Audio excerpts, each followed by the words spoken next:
नमस्कार, मी ॲडव्होकेट शारंगधर पांडे. आज जो विषय मी घेतलेला आहे तो म्हणजे दिवाणी दावे आणि त्याची प्रक्रिया. मला अनेकदा असे प्रश्न विचारले जातात की एखादा दावा आम्ही दिवाणी दावा टाकला तर त्याला किती वेळ लागेल आणि त्याच्यात काय काय प्रक्रिया असते. आता इतका वेळ का लागतो, इतके वर्ष का लागतात दिवाणी दाव्याला, असे ते प्रश्न असतात.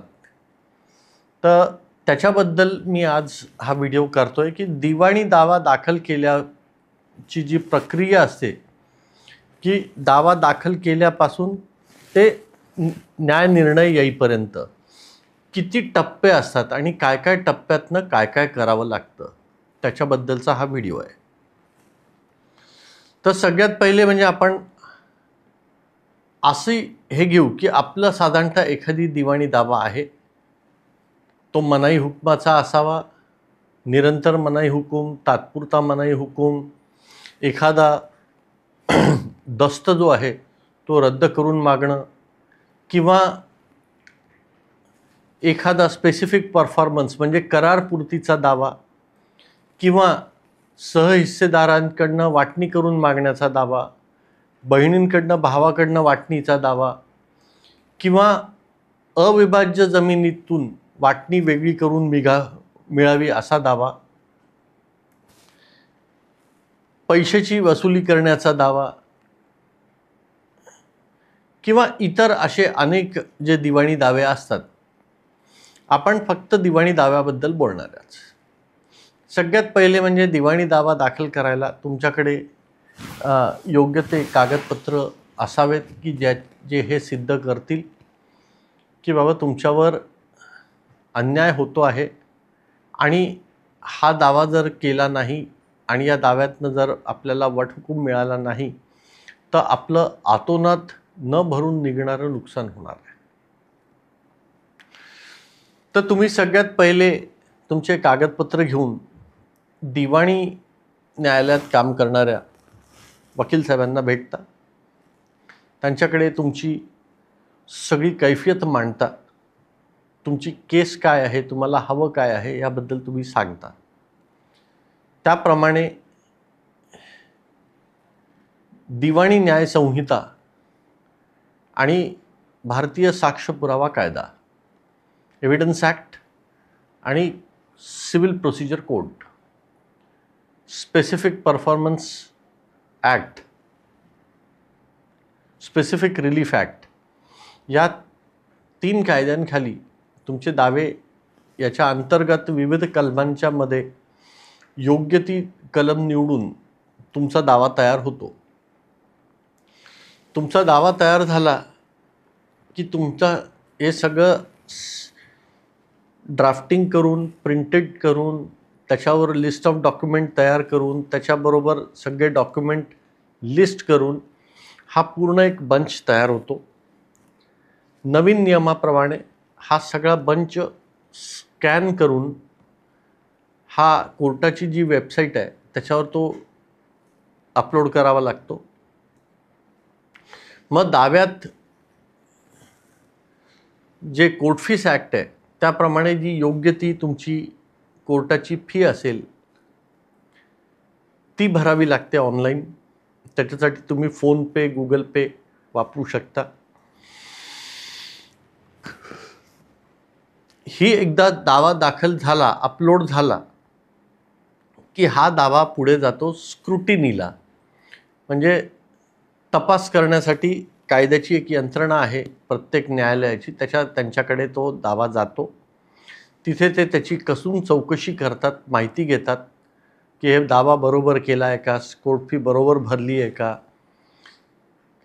एखादी गोष्ट कमी आहे का, एखादी गोष्ट कशी आहे, कलम बरोबर लावलेत का, हे सगळं झालं की त्या दाव्याला नंबर पडतो आणि तो दावा त्या न्यायालयात असणाऱ्या दिवाणी न्यायालयात तो प्रविष्ट होतो आणि त्याच्यात पहिली तारीख पडते ती म्हणजे फर्स्ट ऑर्डर, पहिला आदेश असतो. हा सर्व प्रतिवादी जे आहेत तुम्ही त्याच्यात टाकलेले त्या प्रतिवादींना कोर्टाचे समन्स काढले जातात हजर होण्यासाठीचे. आता समन्स एकदा निघाले की हे समन्स ऑटोमॅटिक पोहोचतात का? तर नाही. तर हे समन्स एकदा न्यायालयातनं जो क्लर्क असतो तो समन्स इश्यू करतो, तो ऑनलाईन पब्लिश करतो. ते समन्स जातात बेलिफकडे. बेलिफ हा जो आहे हा न्यायालयाचा एक प्रकारे पोस्टमन आहे की तो न्यायालयाचे सर्व कागदपत्र त्या पार्टीला जाऊन तो वैयक्तिकरित्या तामील करतो आणि देतो. आता हे समन्स निघाले की या ऑनलाईन प्रक्रियेमुळे काय आहे की तुम्हाला त्याला हे कळत नाही की हे कुठल्या केसमधले समन्स आहेत. समन्स आलेले आहेत, त्याला पत्ता आलेला आहे.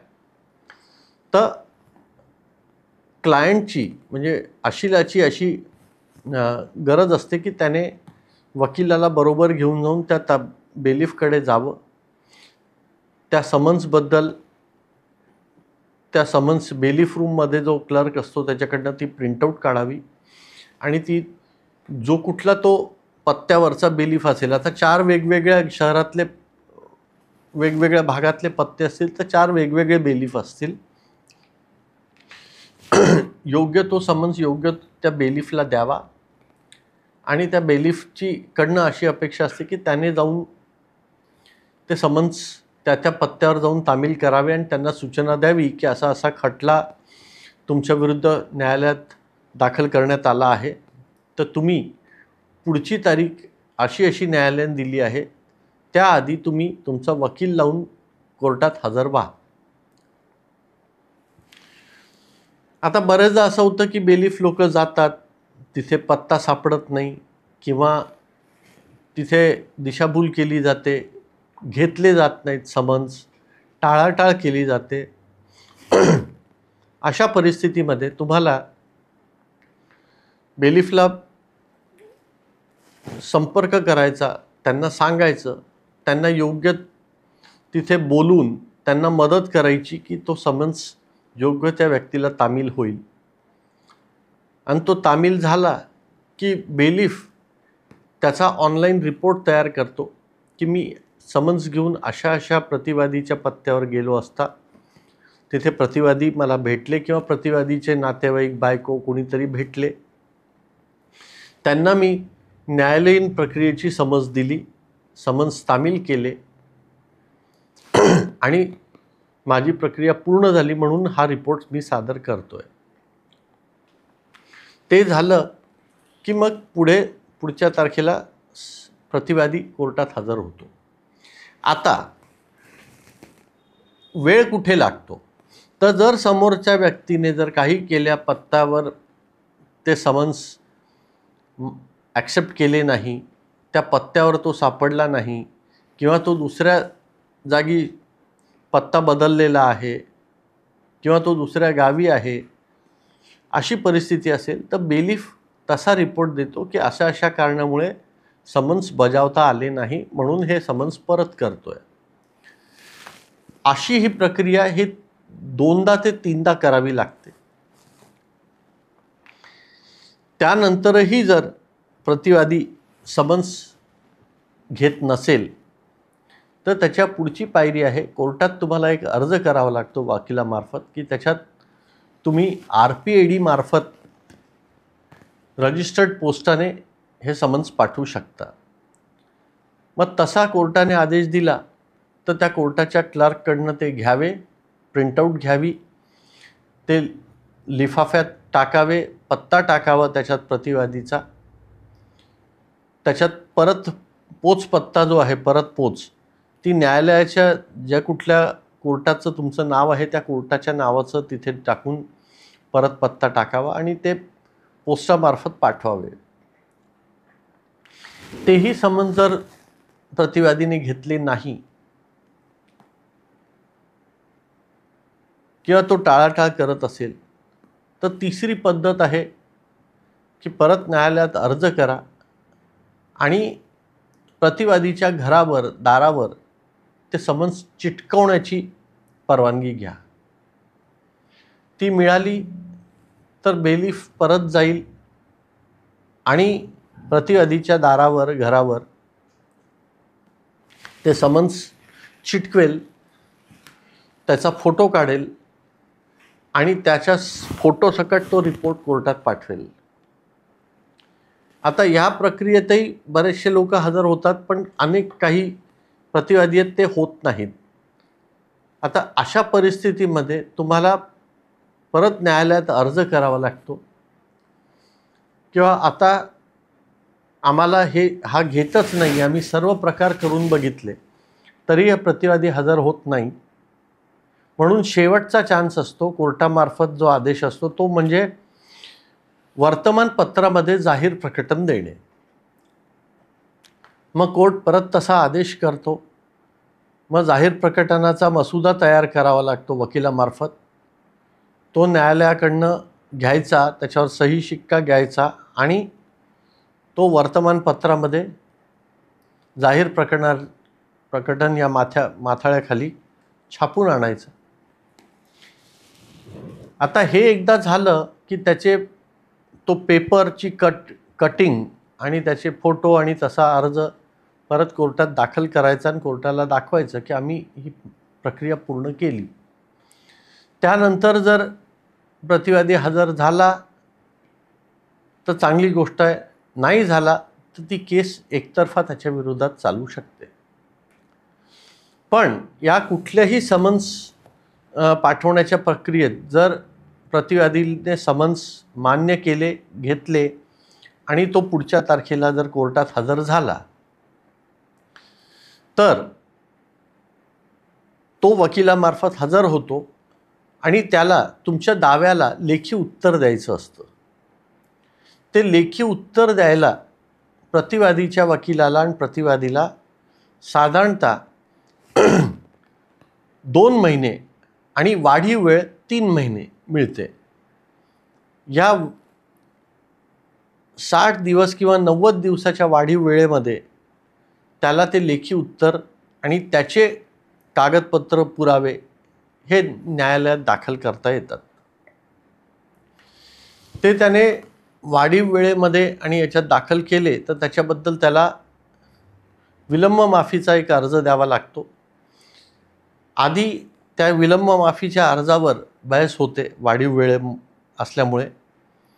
त्याच्यात न्यायालयाला जर असं वाटलं की नाही वाढीव वेळ फार जास्ती नाही आहे आणि ही मान्य करण्यासारखी आहे तर कोर्ट त्यांना शिक्षा म्हणून काही रक्कम फाईन म्हणून लावते. ती फाईन जमा केली की त्यांचा तो लेखी उत्तर मान्य होतो. एकदा का लेखी उत्तर त्यांचं आलं की आपला दावा आणि लेखी उत्तर कोर्टात तयार आहे.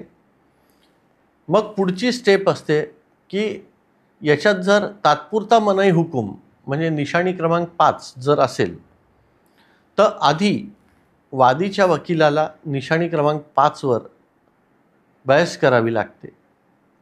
त्याची बहस झाली की प्रतिवादीचा वकील बहस करतो आणि मग नंतर गरज असल्यास वादीच्या वकिलाला परत बहस करायची परवानगी मिळते. आता हे निशाणी क्रमांक 5चं जे बहस आहे यासाठी पण दोन्हीकडचे वकील वेळ घेतात. कधी न्यायालयाकडे वेळ नसतो, कधी वकिलांकडे वेळ नसतो, असा तो प्रकार असतो. त्यामुळे त्याच्यातही 2-3 महिने जाऊ शकतात. काही काही केसेसमध्ये 6-6 महिने होत नाही निशाणी क्रमांक 5ची बहस.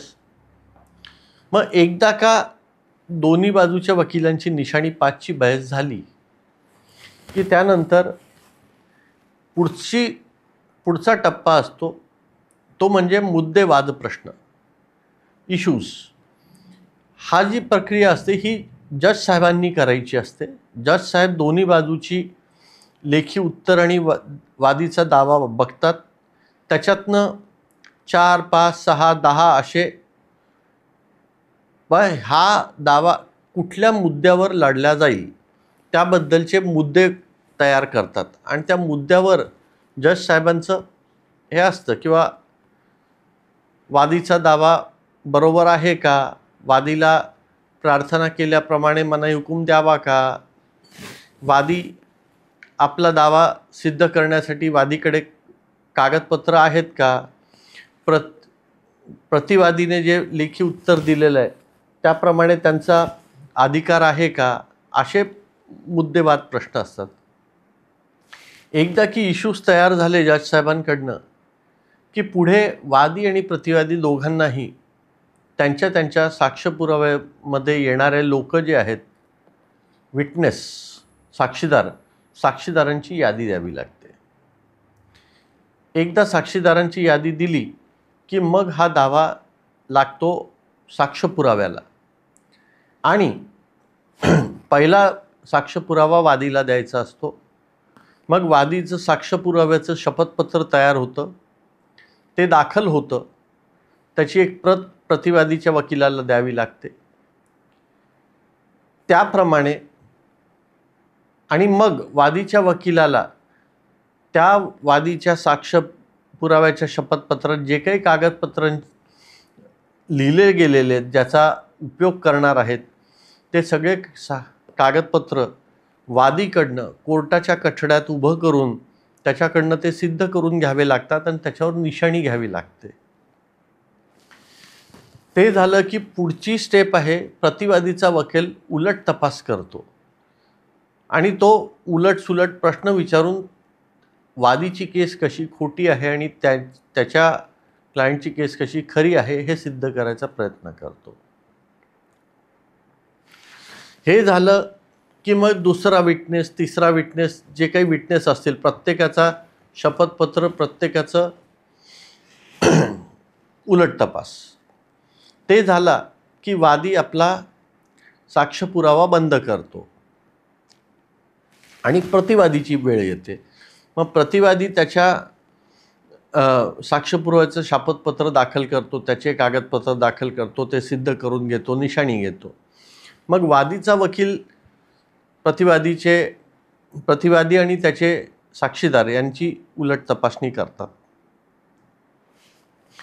ही प्रक्रिया झाली की मग दोन्ही पार्ट्या, वादी आणि प्रतिवादीचे वकील, त्यांना योग्य असा हायकोर्ट किंवा सुप्रीम कोर्टाचा निकाल सपोर्ट म्हणून किंवा मदत म्हणून घेतात आणि त्याचाच तो साईट करतात आणि त्याची ती कॉपी जजला साहेबांना देतात आणि त्यावर आधारित ते तिथे फायनल आर्ग्युमेंट म्हणजे फायनल बहस, पूर्ण केस ज्याच्यात वकील साहेब तिथे जजसमोर मांडतात आणि स्वतःची बाजू कशी खरी आहे हे जज साहेबांना पटवून देतात. हे दोन्ही झालं की मग जज साहेबांकडे साधारणतः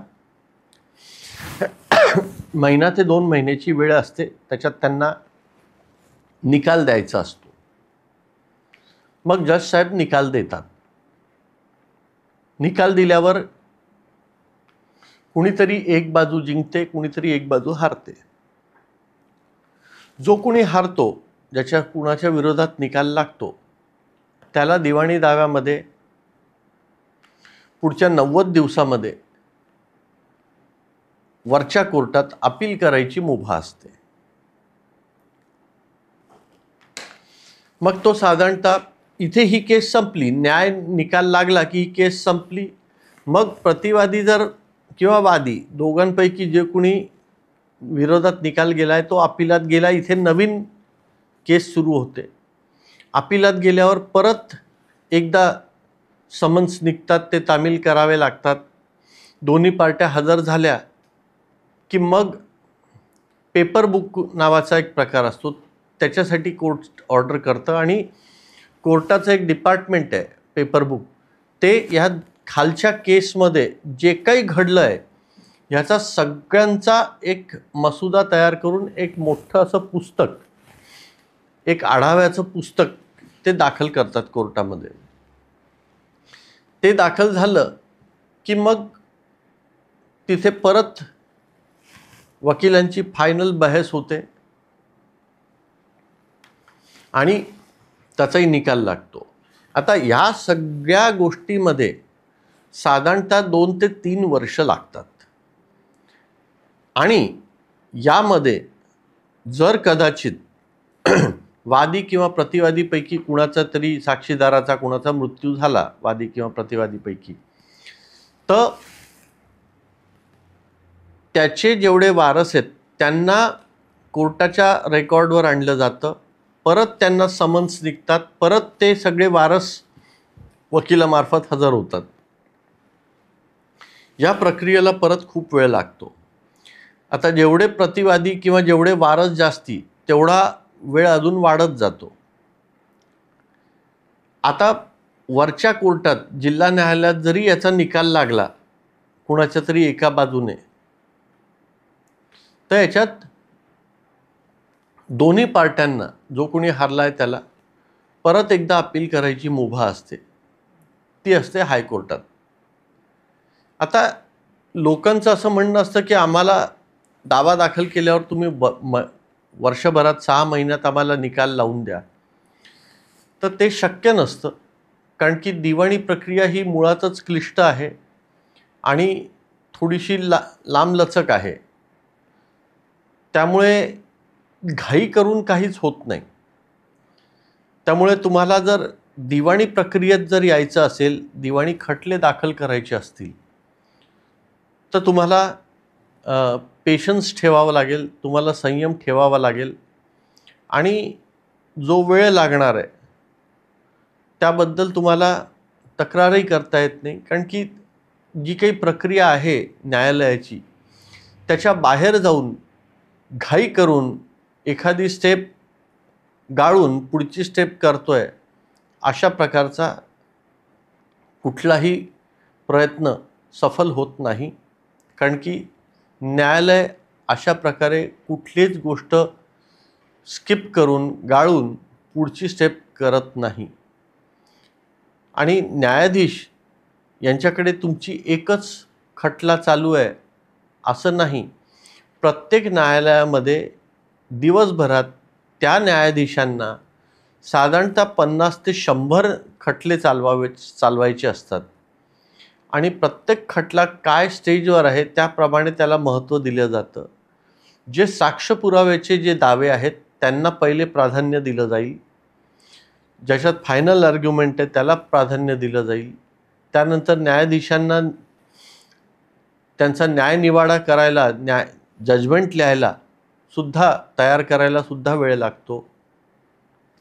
यामध्ये दोन्ही बाजूचे आजारपणं आली, काही कारणामुळे कोर्टात न येता येणं, वकील साहेबांचे व्यस्तता, जज साहेबांच्या सुट्ट्या, इतर आपल्या भारतात असणाऱ्या सुट्ट्या, ह्या सगळ्यांचा जर एक दृष्टिक्षेप घेतला तर अगदी वेळेनुसार, अगदी वेळच्या वेळी जर एखादा खटला चालला, या आत्तापर्यंत मी जेवढ्या टप्पे सांगितले हे सगळे टप्पे अगदी सुरळीतपणे पार पडले लवकर, तरी एखाद्या दिवाणी प्रक्रियेमध्ये खटल्यामध्ये निर्णय यायला प्रथम, म्हणजे जिथे तुम्ही पहिल्यांदा केस दाखल केली आहे तिथून तुम्हाला निर्णय हातात यायला साधारणतः 2.5 ते 3 वर्षांचा कालावधी लागतो.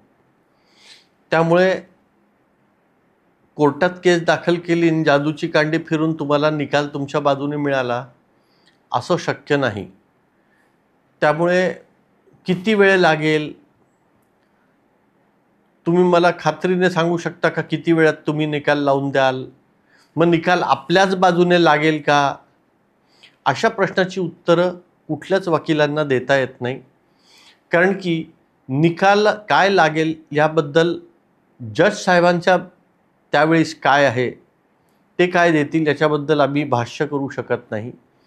साक्ष पुराव्यामध्ये काय काय पुरावे दिल्या जातील समोरच्या बाजूने आणि आपल्या बाजूने, ते किती मजबूत आहेत, ते किती आपल्याला मदत करणारे आहेत, त्याच्याशी निगडीत असे सुप्रीम कोर्ट आणि हायकोर्टाचे निर्णय कसे आहेत आणि त्याच्यात काय काय निर्णय झालेले आहेत, अशा या सगळ्या गोष्टींवर अवलंबून निकाल लावले जातात.